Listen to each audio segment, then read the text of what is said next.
Hey everyone, I wanted to go over some new and exciting news that we got for Monster Hunter Rise on the Nintendo Switch.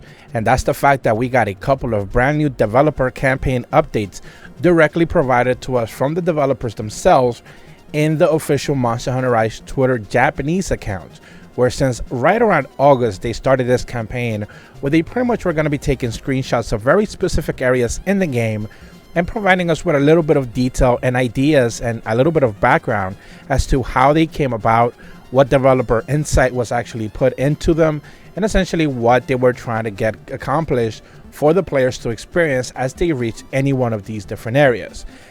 Today we have three brand new ones that we haven't necessarily gone over in the past before, and it's actually our first look at the developers talking about the Flooded Forest. Previously, all we pretty much had seen was the Shrine Ruins, and now we finally get to move on to the Flooded Forest, which is a returning area to the series, and we didn't necessarily know what to expect when it comes to developer insight. So the first update actually read, it is a nice place for viewing, but it's also a place where we the developers cry because of a lot of translucency is being used. It was a tough area during the development, but I'm glad we're finally able to deliver it for everyone. And essentially they're probably talking about the rapids here and the water effects, where you get to see not just the running water in the game, which actually looks pretty good for what it is, but also of course is being, backed with the rocks and essentially just being displaced all over the place. So it's one of those areas that it definitely stands out visually in the map itself, not just in the entire game, but for this very specific map. Moving forward, we also have a second shot that is actually reading. A pyramid that originally existed only as a distant view that could not be originally reached. I wanted to climb it, and it was a place that I wanted to first seamlessly make a transition of, and I'm glad my dream came true. So they're referencing to essentially this big pyramid that is in the Flooded Forest, being essentially one of those areas that it was most likely going to be out of bounds. You could see it in the distance, kind of like big rock formations we do get to see in the map, but instead they actually made it a little bit on the side of the map and is reachable for sure. So the open area for each one of the maps definitely pays off this time, because we do finally have access to big structures like this one that typically in other games would have been reserved in the sectioned off areas as just kind of like, flavoring on the side of the map, but not necessarily an area you could actually go to explore. And these ruins specifically have a couple of secret areas as well. If you haven't necessarily explored them, you definitely should.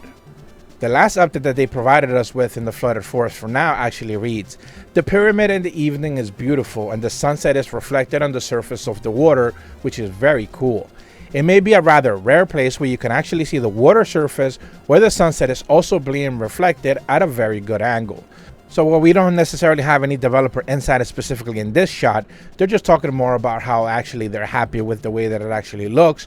And again, they're talking more about the water and the water reflections themselves, because again, I do think the water looks pretty good in the game.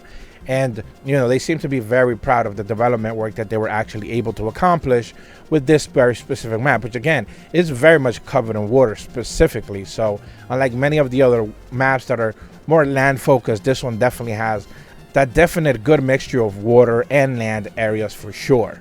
But that's about all the development updates that we have. Obviously they keep dropping these, and we finally moved into the second area of the map, so we definitely have more maps to go over essentially when they provide us with new information on. And again, I just enjoy going over developing ideas, what they think about what they're trying to accomplish with each one of these areas.